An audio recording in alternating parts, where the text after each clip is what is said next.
Good afternoon. My name is Christina and I'll be presenting my informative speech today. So according to Open Doors USA, about 322 Christians are killed monthly. 214 churches and Christian properties are being destroyed, and 722 forms of violence are being committed against Christians. About 80% of all acts of religious discrimination is toward Christianity.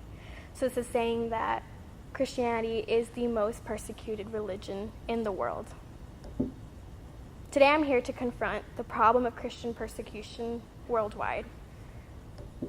I will discuss first persecution locally, then nationally, and then worldwide, providing examples for each of them. So Christian persecution, by definition, is any type of hostility that's experienced from a Christian because of their faith. So some less severe acts of that would be verbal harassment, any type of foul attitudes or actions. So in a local sense, Christians can be persecuted at school, at their house, because of their beliefs.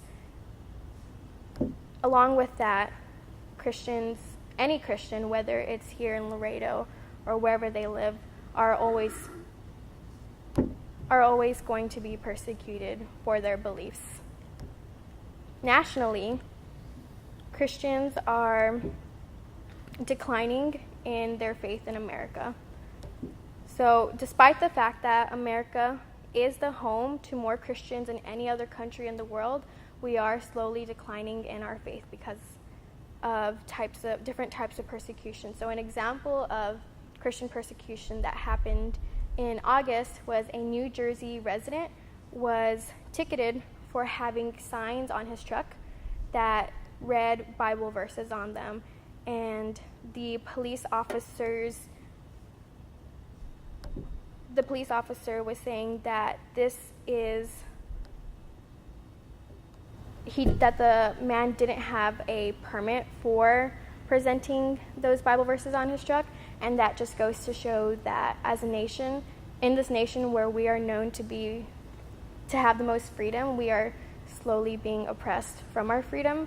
We're not being allowed to express our religious beliefs and even explain them to others. So now worldwide, Christians can face different types of persecution because they aren't living in America and they are living in more religiously confined places. And so that would mean they'd have to be suffering beatings, torture, confinement, isolation, rape, imprisonment, slavery, discrimination, even death. So the top 5 most extremely persecuted places for Christians would be in order: North Korea, Somalia, Iraq, Syria, and Afghanistan. So in North Korea, it is believed that Christians are living in forced labor because of their belief and because they don't follow the leader of that nation and his beliefs. Ever since the division of North and South Korea, it has been said that in North Korea, about 300,000 Christians have disappeared and are presumed dead. Along with that, in recent news with ISIS, in February, 21 mostly Egyptian Christians were killed, and then a week following that, about 100 to 200 Christians were kidnapped in a village along Syria. Last month, ISIS again beheaded about 28 Ethiopian Christians because of their belief. However, Christian persecution isn't just a recent thing that has been happening. It has been happening since Christianity began itself.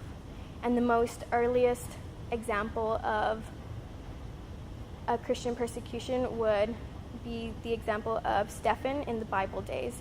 He was the first ever documented martyr, which means that he died for his faith in Christ. And Stephen went on trial because he believed in Jesus, and they said that he was speaking blasphemy.